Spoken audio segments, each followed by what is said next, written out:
Packing for vacation is just guessing how many times you plan to sweat through the same shirt in the heat. It's the Prospector Show on Rock 107. The knowing nod of Kate to my right here. Good morning, I'm Prospector. Good morning, I'm Kat. Well, listen, I go hiking, so when I pack, it's just gross. Sure. A company called Herculeon created a shirt it claims can stay odor-free for more than a month without being washed. First of all, who needs that? Yeah, really. But it's got copper, silver, zinc, gold, volcanic ash, and 2 secret ingredients all woven into the fabric. The shirt starts at $79 and it eventually sells for $149. A shirt you never ever have to wash. Finally, something for men who think Febreze is a shower. Kids make the best thank you cards. Okay, I mean, adults, they try to find the perfect words and they say, oh, I got to get everything right. Kids just grab every color crayon they own, draw a heart the size of Delaware, and they tell you what they thought. That's what's amazing. Good morning, Northeast PA. It's the Prospector Show on Rock 107. Half of NEPA is already planning which fried food to sample first at the Wayne County Fair. I know I am. Now, Kate, a couple weeks ago, I visited kids at the Riverside School District's CSBBH program. We talked about radio. They asked me some questions, and then we all sat down for little individual interviews. Oh. Yeah, it's really cool. Afterwards, the kids made some thank you cards for me, and I have them right here. Actual thank you cards from actual kids. If not, could I possibly do that? Okay, but you know that the grown-ups made them do this, right? I'm absolutely sure of that. I mean, look, I'm pushing 60. I wouldn't write a thank you card out if it wasn't for my wife saying, you really need to write a thank you card. Yeah, that tracks. Yeah. The first one says, just got thanks written in big, huge letters on it, rainbow bubble letters on the inside, and it says, thank you for coming to our school. Yeah, and you were really fun, and I had a really good time. I think you're the best and fun. Oh, the best and fun. Yeah. Finally, a performance review that you can live with. I'm putting that on my resume. Are you kidding? This one kid. No, not even that. Prospector, the best, also fun. And that's it. It's going to be like a quote on the back of a book. You know what I'm saying? You have now received the best, fun, and awesome, and you rock. Yeah. The next card has a giant blue heart on it and says, thank you, Prospector. You're awesome and you rock. So I'm very excited about all of that. But easily, Kate, the most positive feedback I received in one sitting. Are you ready? Mm-hmm. Okay. I mean, this is exciting. Don't ruin it for me. I opened the third card and it says, thanks for letting me go up on the little radio thing. I was awesome. Oh, so she thanked you and then reviewed herself. Got it. She gave herself 5 stars right out of the box. Well, I mean, was she right? Absolutely. She was awesome and amazing. Apparently, I was just a guy standing next to the little radio thing because I had a little mini radio board and some recording equipment and stuff. I'm really glad that you understand your role for the day. I really do love these things. When you visit a group of kids, you hope they have a good time, but you never know what they're going to remember when you leave. These cards told me that at least they remembered having fun, getting a chance to participate, feeling awesome while they did it, and that actually really does mean a lot to me. So thanks to all the kids and the staff with the Riverside School District's CSBBH program. The cards, they're staying right here in the studio. Especially the ones that say that you're the best on the front. Finally, a focus group that understands my appeal.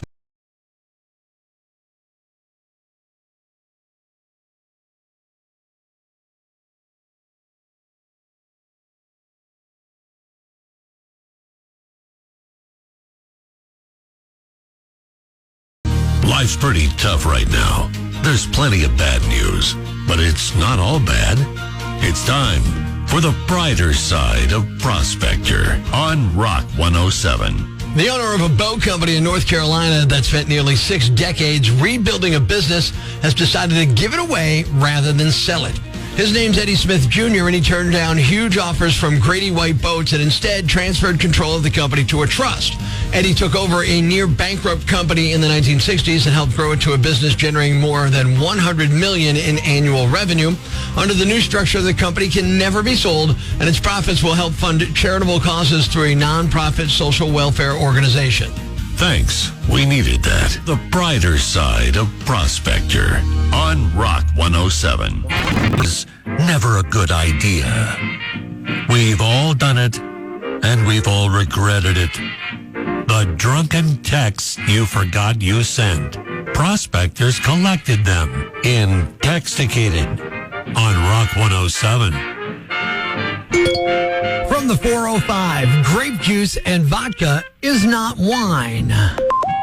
From area code 484, we got our roommate high for the first time. He went to his room alone and watched Malcolm in the Middle for 3 hours. From area code 203, just woke up. My philosophy paper is a play, and my paper for musical theater is about physics. That's some dank stuff you sold me. You hit send, and we hit the floor laughing. inTEXTicated on Rock 107. Area code 832. When I asked what day 420 fell on this year, she answered so quickly I knew I found my soulmate. From the 504, I wish I could Google things to eat in my fridge so I wouldn't have to go downstairs and be disappointed. From the 303, your excuse for not making us mac and cheese was you couldn't find 6 cups of water. Proof that booze and cell phones don't mix. inTEXTicated on Rock 107. From area code 651, so baked, thought the twigs on the sidewalk were caterpillars with the ability to harden in self-defense, had to pick one up to be sure. Area code 404, are you still at the party or did I leave? And from the 330, there's a turtle on the table helping me eat my ramen noodles. Hey, we found him in your telephone. inTEXTicated on Rock 107. Live television is just talking while your mouth quietly plans a workplace incident. Good morning. It's the Prospector Show on Rock 107. Now, Kate, QVC's Tony Bratton was modeling a back of her Salon Select wig, and what she meant to say is that it looked like he just got a blowout. What she actually said was different. I love to show the texture and this wave pattern. Again, it looks like you went and got a job at your blowout. I feel so bad for her, you know what I mean? You can hear it, too. Yeah. Like, right in her voice. And she starts to crouch down as soon as she gets done with her part of it, and they throw her to the next house. She froze, she shook her head, she crouched to the floor. Well, QVC laughed it off and praised her for her professionalism. She was selling volume on top and accidentally offered service down below. Bear food tastes better when you eat it while walking in 90-degree heat. That's a fact. Carrying a stuffed animal that nobody in your house wanted makes it even better. It's the Prospector Show on Rock 107. Good morning, I'm Prospector. Good morning, I'm Kate. Before the weekend disappears into errands and yard work, let's see what's worth leaving the house for. It is time for Go or No Go. Friday, opening night of the Wayne County Fair opens in Honesdale, where $12 gets you parking, rides, entertainment, and permission to eat dinner from 4 different food stands. Now, the fair features more than 20 rides. There's games, there's live music, agricultural competitions, and free grandstand shows. Listen to this. Opening night includes a live rodeo with bull riding. The fairgrounds open at 9 with the midway and rides running from noon until 11. Now, go or no go for you on the fair? Oh, heck yeah. Oh, my goodness, yes. I had my first ever fried Oreo at the Wayne County Fair. Quick ride to Honesdale from down in the valley. Well worth it. It's definitely a go. Fair food is... Yeah, it's a fantastic night. You should definitely be there. Saturday, kielbasa, however you want to say it, one of the few foods that can headline an entire festival without anybody asking what else is going on. The Plymouth Alive Kielbasa Festival takes over Main Street in Plymouth this weekend. Nearly 100 vendors will be serving kielbasa, pierogies, potato pancakes, barbecue, ice cream, and, of course, all the other local favorites. There's also a Main Street parade, which if it doesn't have kielbasa in the parade, they're doing it wrong. Live entertainment on 2 stages. And the annual kielbasa tasting competition. It runs from 11 to 1 or 11 in the morning till 11 at night. Go or no go for you? It's almost always like the festival itself is great. The kielbasa is a no-take part of. I don't eat like kielbasa. No, but I do like potato pancakes. Yes. And I do like ice cream. And Plymouth Alive does a fantastic job. A couple of times they've asked me to be a judge, and I'm like, yeah, I can't do it because it's kielbasa. I had to do the pierogi eating thing for you. Right. But yeah. it's a go for me. Those are all the foods. I'll eat anything. It's a shame. Yeah, that being said, anybody has an ice cream festival, then I will be a judge. Make it happen. I make it happen, for crying out loud. Sunday, maple syrup usually comes with pancakes and absolutely no explanation on how it got there. Pocono Mountain Maple in Newfoundland offers tours and tastings on Sunday. There's a 45-minute guided farm tour, and it takes you to the sugar shack to see how the sap from 22,000 maple trees becomes syrup. The experience includes maple syrup tastings, maple-infused bites, and maple water straight from the trees. Sunday tours begin at 11 and 1. Go or no go? Oh, yeah, definitely. I've done a maple syrup tour before. They're fun. To me, all maple syrup used to come from a bottle that said Log Cabin until I grew up a little bit and realized there was other things. I've never done this. I didn't know it was offered until just now. Yeah, sign me up. That's what it There is. you go. It's a ding. So, rides, rodeo, and fair food in Honesdale. Kielbasa and pierogies on Main Street in Plymouth. Warm maple syrup straight from the trees, practically, right from the source in Newfoundland. That's go or no go on Rock 107.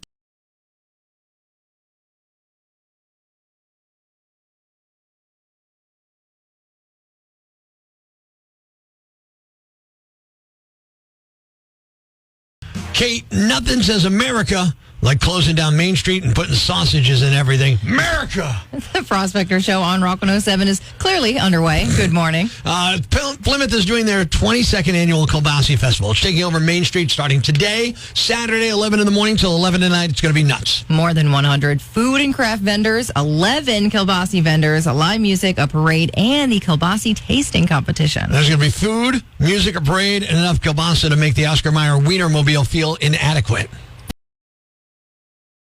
The following rant may cause you to pull your hair out, scream at the radio, punch the dashboard. Complaints should be addressed to loudmouth yambag at rock107.com. Hey, I'm Rock 107's Prospector, and here is what's got me jacked. I decided it's time to get some of the smaller things that have been bothering me off my chest. Yep, it's time for another list of things I hate. I hate people who put dolls on windowsills so that the dolls can look outside. They're dolls. They don't need to look at anything. They can't. It's creepy, and I know the people who do this are hiding bodies somewhere. I hate people who say they know something that's unknowable.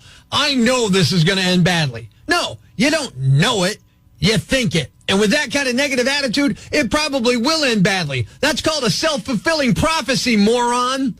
I hate people who say things like, "Is the worst year ever." Do you not remember 2020? And even that one wasn't the worst year ever. Don't forget about, say, the year 536. Yeah, that's the year much of the world went dark for a full 18 months as a mysterious fog rolled over in the Middle East and Europe and parts of Asia. The fog blocked the sun during the day, causing temperatures to drop, which causes crops to fail, people to die. It set off years of around-the-world chaos, drought, crop failures, summertime snow in China, and widespread famine. So settle down. I hate people who tell me it looks like we got some weather coming. Hey, Yambag, there's always weather. Sunny and pleasant is weather. Use an adjective, you cretin. I hate when people call the ATM machine. What do you think the M stands for? Automatic teller machine. Adding another machine to that is redundant and stupid. And speaking of ATMs, I hate ATMs that only give out 20s, especially when they have that little sign that reads, "For your convenience, this ATM only dispenses money in $20 increments." How is that for my convenience? That's for your convenience, bank. They should put up a sign that reads, "For our convenience, this ATM only dispenses 20s. If you don't like it, you should have got off your fat backside and waddled into the bank when we were open, loser. At least that's an honest sign. I'm Prospector. I'm for the people.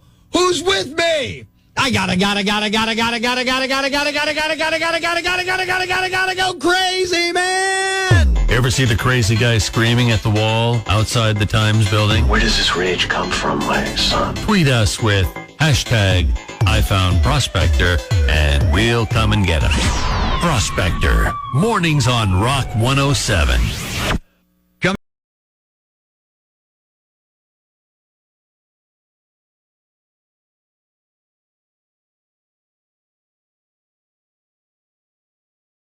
Ladies and gentlemen, grab the kids, call your neighbors, and gather around the radio.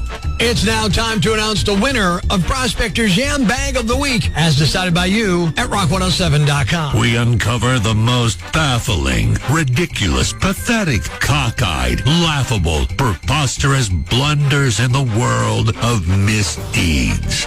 Nominee number 1. I guess drive-thrus could also be convenient for thieves, assuming you don't get caught with your hand in the cookie jar. There's a video making the rounds of a guy reaching through a drive-thru window, turning the key to the cash register, opening it, and stealing some cash. He actually gets away with it the first time because the workers are hustling around in the background. But then the thief goes back in for seconds, and he's caught that time. The worker runs over, yelling, and he gives the money back, or some of it at least. Then they get him to scram. The video ends abruptly, and it's unclear where it took place or if the crook was ever caught and arrested. Nominee number 2. You don't have to be a serious Bible person to know what one of the 10 commandments is. Do not kill. And yet this person wanted to know if there's any wiggle room there. Earlier this month, a 27-year-old woman in Connecticut named Cynthia Martinez was charged with murder after she allegedly killed a man in March. Police haven't revealed what the motive may have been, but they believe it was premeditated because, get this, earlier that day, Cynthia Googled, "Does God forgive murderers?" It's unclear what answers she found, but apparently it wasn't enough to stop her. Cynthia remains in custody on a $1 million bond. Nominee number 3. Most people sneak a snack now and then. Police say this guy allegedly helped himself to an entire inventory. According to authorities, James Powell worked as a delivery driver supplying Little Debbie products to grocery stores in Pennsylvania and Ohio. Investigators say instead of making some scheduled deliveries, James forged employees' signature on delivery paperwork, making it appear the shipments have been dropped off. Police say he was paid for the deliveries and kept the snacks. The scheme didn't last long. Store employees quickly realized deliveries never arrived because the products weren't scanned into inventory. The missing snacks eventually led police to a flea market where James was allegedly seen trying to sell the Little Debbie products. Authorities are estimating the missing snacks are worth about $17,000. Nominee number 4. Everyone knows the get off my lawn stereotype of the cranky old dude. This guy took it to another level. A 39-year-old man in Minnesota named Kyle Steffen was arrested after he created a homemade spike strip for his yard earlier this year to keep neighborhood kids off his lawn from riding across it on their bikes. A mother called police to report that Kyle was yelling at her kids, and when they showed up, they saw a long, thick piece of plastic set in the lawn with about 40 3-inch screws sticking up from the plastic. Officers noticed tire tracks from bikes in the yard and said it appeared neighborhood kids were riding through the yard as a shortcut to a park. Kyle admitted to placing the device to keep the kids off his lawn. He told the police he didn't mean to injure anyone, only to scare them, but police aren't so sure, saying he seemed frustrated the device was not effective.